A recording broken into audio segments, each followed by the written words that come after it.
Hello everybody, welcome to Crafty Soup. My name is Misty. It's the second Monday of the month, which is time for the Mix It Up Monday Challenge. This is hosted over on the Peace Craft Love Facebook group, and Tara organizes those over there, and she is a busy bee. I just want to take a moment to say I appreciate Tara for all the energy she puts into crafty groups and supporting us. So I'll leave the Peace Craft Love link as well as Tara's link so you can spread the support and love. At any rate, we are working with a sketch and then we mix it up by adding our own mixed media.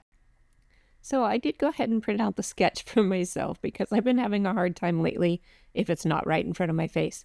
Now this sketch was 8.5 by 11, but when I went through my story binder, these photos caught my attention, and they're a lot bigger than what is in the sketch. So I'm going to go ahead and do a full 12 by 12. And I really want to use this music note stamp because these photos are about my husband sharing a lot of different musical genres with my daughter. And I want to use it in place of those floral kind of stamp border.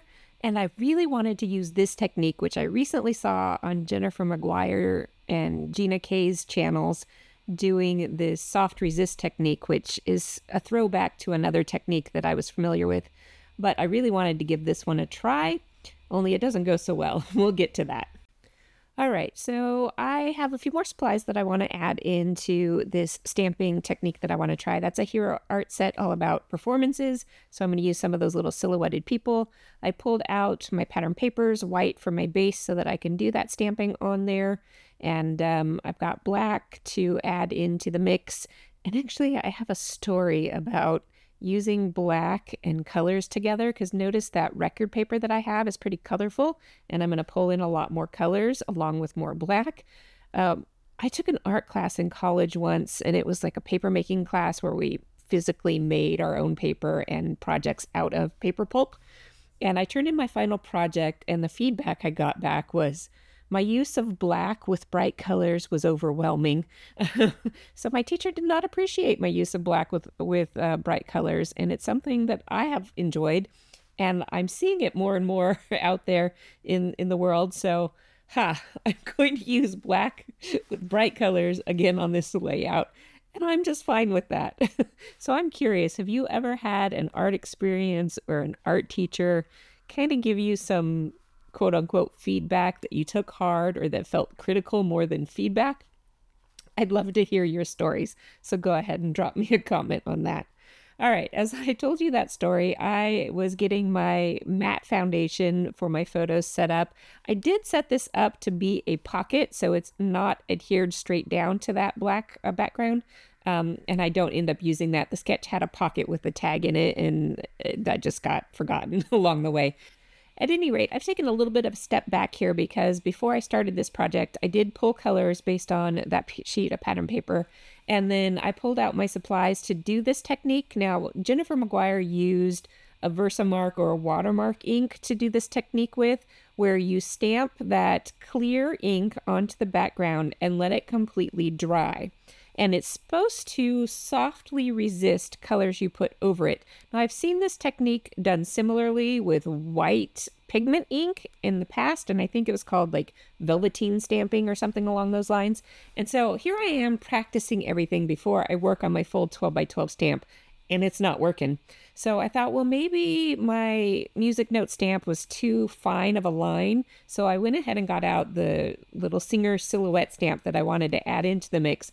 And I tried that with my inks, and it's just, I mean, the camera has a hard time picking up things anyway, but even in person, I am not seeing this hardly at all, and it is not the look I wanted. So plan B, instead of doing an inky resist technique, I'm going to go ahead and do a rainbow stamping technique, and then I'm going to add to that as we go. So before I can get started with that rainbow stamping technique, I did go ahead and finish all my photo mats and layers, so we're jumping forward with that part. I'm going to give myself a pencil line along this layout so that I can get my stamping fairly straight, because I am going to create that border, and if I don't have that line, I'll end up with a diagonal stamping crooked across my page. So I am going to take the stamp and ink it up with sponges. I am using oxide ink, which tends to cross-contaminate the ink pads a little bit more. So I have that rag off to the side so that when I am using these sponge daubers to apply the ink wherever I overlap the two colors to get them mixing, I want to wipe that off of my sponge dauber so that I don't put those mixed colors back onto the ink pad. And anywhere that it does transfer to the ink pad, which even when I'm trying to be careful, it's imperfect. And here is how that rainbow stamping is going to look when I'm done with it. And I'm going to keep going all the way across. At any rate, anywhere where I do cross-contaminate my ink pads, I can just kind of scoop up that ink off of the ink pad and then rub it off on to that rag. And that will help keep my colors true. Because if I get blue and red into that yellow ink pad, I'm going to end up with a muddy mess because the yellow definitely absorbs those other colors more readily than the deeper tones like red and blue. So here I go with the second stamping. I'm not going to make you watch the whole thing because this is a little bit of a careful process as I get my head in frame to try and line up my stamp block has a grid on it, so I can line up that grid with the pencil line, and that helps. All right, you can see my rag here at the end, and here I am explaining how I'm just going to try and keep everything clean. But you can see it's a lot of inky mess, and this is why I use rags, so I can just throw them in the washing machine, and I don't have to feel guilty about using up a whole bunch of baby wipes or paper towels and just throwing them away. I like to reuse whenever I can. All right, I got my stamping done, and then I decided it's not quite enough of what I wanted, so I'm going to go ahead and do more ink blending over the same color of stamping. So we're going to get some tone on tone like I wanted with the original technique. This is just accomplishing it in a little bit of a different way. So while I didn't make that original technique work, I am getting a similar look with a different technique. So if you've ever had a plan A go badly, don't give up. Sit down, think about it if you need to, and see if you can come up with a plan B. And that is what I did here. I am overlapping my colors a little bit in between and going back and adding a little more ink here and there to get the colors to blend like I'm doing here to get some green at the edge of this project, and then keeping those ink sponges clean at the end. All right, and then this is a good look that I wanted. I wanted to go for the stage light display that a lot of concerts will have to them, with lots of bright lights and shine and spotlights and things like that. So I'm also adding a little bit of this water spatter to that reactive ink to give it more of kind of a bokeh effect a little bit. So those are the thoughts behind my process here. And here's where I start adding more black. I do really like black against bright colors, and I'm going to start by adding some spatters. And then we're going to keep going with more black. I've already matted my photo block with black, and we're just going to keep going with all that. All right, off camera, I did my title. This title was so time consuming. It was a lot of stacked die cut letters and stacked and glued to get dimension, and then I inked them, and I won't do this again. It took way too long.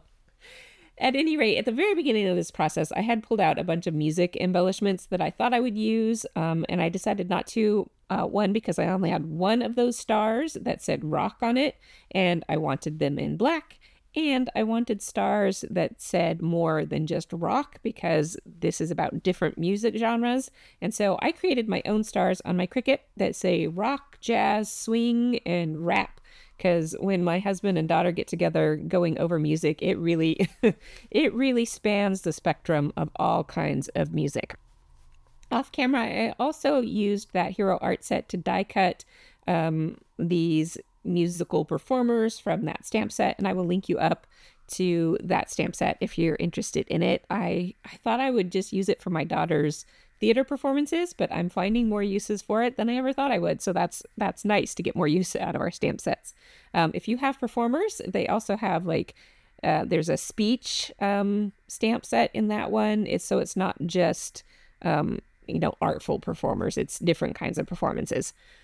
All right, here is more black that I'm adding to this. I'm going to do my journaling with white gel pen on black paper. I've got my black silhouettes. I've got my black stars. And I think this is the point where I forget that I was going to add the tag. Yes, so I remembered I was going to use that tag to be the placeholder for my journaling, but I went a different direction, and that happens. All right. That is the wrap up for my project. Thank you so much for being here. Don't forget to leave me a comment about any interesting art experiences you've had. Also, remember this is a hop, so all of those hoppers' social media channels are listed down below. So do go check them out and see how they've interpreted this sketch and leave them some love as well. Thank you so much for being here. And until next time, I hope you have an artful day, however you see fit to be artful.